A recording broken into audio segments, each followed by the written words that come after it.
Good morning mga ka-Legitaricans! Welcome back po dito sa aking YouTube channel. Kamusta po kayo? Nandito na naman nga po ako si Gandara, ang ka-Legitaricans po ninyo na maghahatid ng mga latest update and fresh happening single positivity and legit Adaricans. And for today's video, ang atin nga pong pag-uusapan ay patungkol dito sa parinig ni Tito Sen. Alam niyo na, ang dami pong nangyayari mga ka-Legendary Cards, ang daming mga ginagawa pong paninira sa TVJ, pagtitira sa TVJ, and all para lamang po pabagsakin. At gawin pong kulelat ang legit Daricans. Tamaan po sa poll. Anyway, mga ka-OG, before po natin pag-usapan yan, nais ko munang pasalamatan ng mga nandito ngayon na nakikinig sa atin. Magandang umaga po sa inyo. Happy Friday. Friday na naman po mga ka-legit Daricans, no? Bukas, Sabado na naman po at makikilala na po natin kung sino po ang gaganap na Ellen. Grabe nakaka-excite mga ka-OG. Samantala, kung hindi ka pa nakaka-subscribe dito sa aking YouTube channel, don't forget to click the subscribe button and notification bell para maging updated at una po kayo sa mga nilalabas nating balita. And darito naman po ang mga napili natin today para i-shout out. So, unang-una po dito si Sir Romeo Obispo, magandang umaga. Eddie Berto Garcia, magandang umaga. Sir Troy de la Cruz, magandang umaga. And April Cordero, magandang umaga po sa inyo. Namiss ko yung mga dati po nating mga legit Taricans ha. Anyway, masyado naman kayo nagbibigay sa ating mga newcomer. Pero shoutout po sa inyo, kilala nyo na po kung sino-sino po kayo. Miss Rosemary, Anna Red Lady, Miss Fallen Angel, Jefferson Ato, Joe Donato, Eddie Bocayo, and Sir Roy Mishano Mogol. Samantala, if you haven't subscribed yet to my YouTube channel, don't forget to click the subscribe button and notification bell para maging updated po kayo sa mga susunod po nating mga balita. And ngayon naman mga ka-OG, unahin nga po nating pag-usapan ang patungkol po dito no, sa hinahanap po ng legit Tower Guides para po sa kanilang Gimme 5. So, meron po ngayong audition para po sa mga 9 to 12 years old guys na Dower Kids. Ayan, calling all the Dower Kids. Kung ikaw ay 9 to 12 years old, mag-audition na sa Gimme 5. Ayan, sa mga may anak po dyan na matatalino, bibo, ka-OG, 9 to 12 years old po pwede pong sumali sa Gimme 5. Yan, may Dower Kids na rin. Nakaka-excite guys na muli po nating makikita sa Pinoy Henyo ang mga kiddos, ang mga estudyante. Nakakamiss guys, no?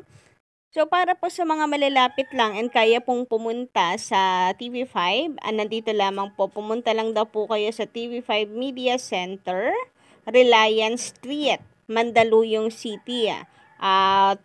Wednesday to Friday po sila from 3 p.m. to 5 p.m. Bring your birth certificate and school ID. Local for Earth Delio. Ayan. And siguro pwede rin naman sa email. Try nyo din kayo sa mga hindi po kayang pumunta para mag-audition sa Mandaluyong. Try nyo din po mag-email sa gimme5player@gmail.com. Samantala mga ka-OG, narito naman po ang QC laban na inihanda ni Kong Arjo Atayde para sa kanyang distrito 2023 ka-OG, no? So magsasama-sama po dito ang ating mga paboritong banda. Kaya naman mga ka-OG, wag na po nating palagpasin pa ito. So sa mga malapit po dyan po pwede kayong pumunta. Parang sa Sabado rin ito, no? November 11 guys. So sabi dito sa post ng Congressman Arjo Atayde, siguro page po niya ito bilang isang congressman. So QC Laban 2023, Distrito 1, handa na ba kayo? Muling nagbabalik ang inaabangang pagsasama-sama ng mga hinahangaang Pilipino artists na magbibigay saya sa paparating na QC Laban ngayong November 11, 2023. Ayan, magkita-kita po tayong lahat sa Quezon City Circle at saksihan ang mga inihandang performance ng parokya ni Edgar, Flo G, River Maya, Mayonnaise, at Carla Cray. Save the date and see you there, mga kadistrito. So, ayan, Action Youth.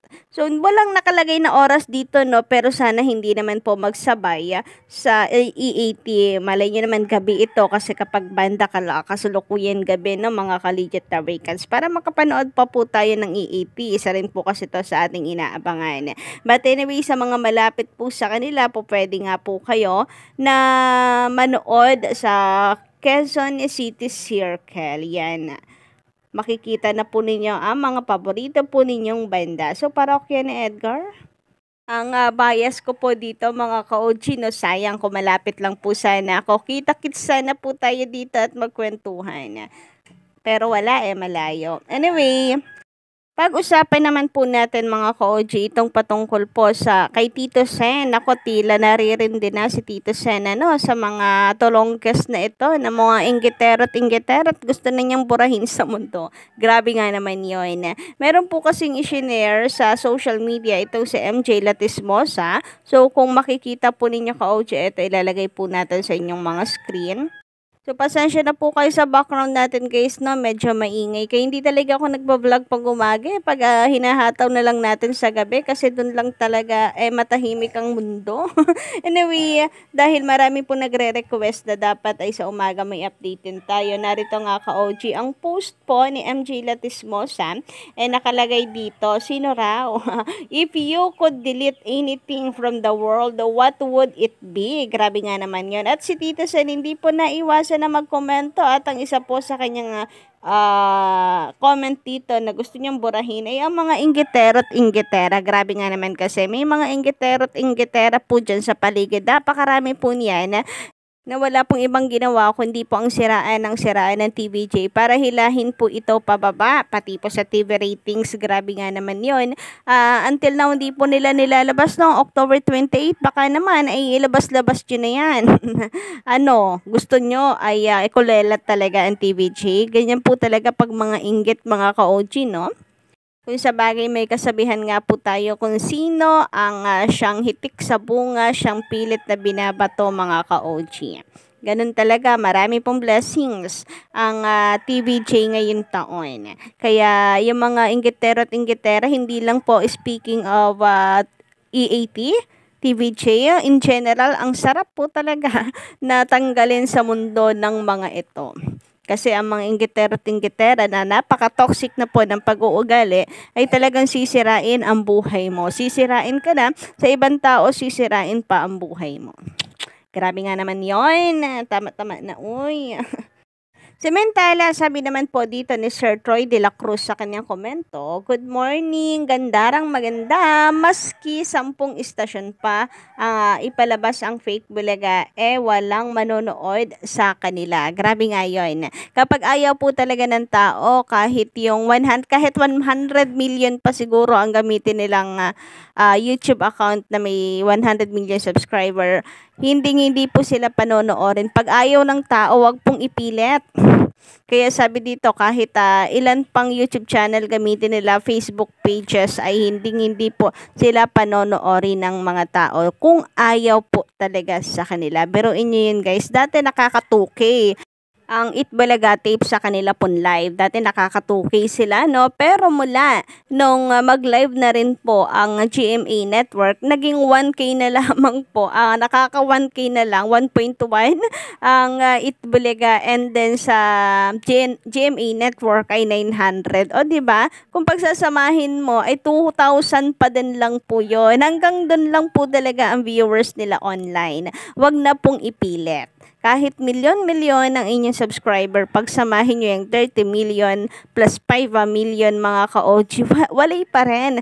2K lang talaga ang nanonood. Buti pa nga po sa TVJ, wala pang milyon ang subscriber nila. Pero ang nanonood po sa kanila ay marami. Samantala, ayon naman po dito sa komento ni Sir Manuel Ponce, magandang umaga po sa inyo. Mga legit Taricans, ang TVJ tinuruan tayong maging mahinahon, laging maging masaya at maging mabait sa kapwa at marami ang magagandang asal. Kaya nga sila tumagal sa larangan ng showbiz dahil sa pagiging mababang loob at husay makisama. Walang kaplastikan, mga totoong tao talaga ang TVJ. Kaya nga guys, hindi po nakakapanghinayang ang suporta po sa kanila. Isa rin po sa pinaka-latest na itinuro po sa atin ng TVJ, itong sinabi ni Bossing na maging pasensyoso. So ito po ay tamang-tama no, lalo na't may pinaglalaban po sila. Maging pasensyoso rin po tayo mga ka-legit Tabricads pagdating po dito sa titulong kanilang ipinaglalaban. Dahil hindi naman talaga lahat ng gusto natin ay makukuha po natin ng madalian. Walang instant po talaga ngayon mga ka-OG, no? Lalo na sa panahon ngayon, lalo na kung meron ka pong pangarap. So, kailangan mo talagang tiyagain at maghintay po ka-OG. Kagaya ng ginagawa ngayon ng TVJ, nagtsatsaga po sila kahit gustong-gusto na po nilang gamitin ang titulong Bulaga. So, yun lang po muna ngayong umaga mga ka-legit Tabricals ang atin pong update. Don't forget to click the subscribe button and notification bell para po sa iba pang mga balita.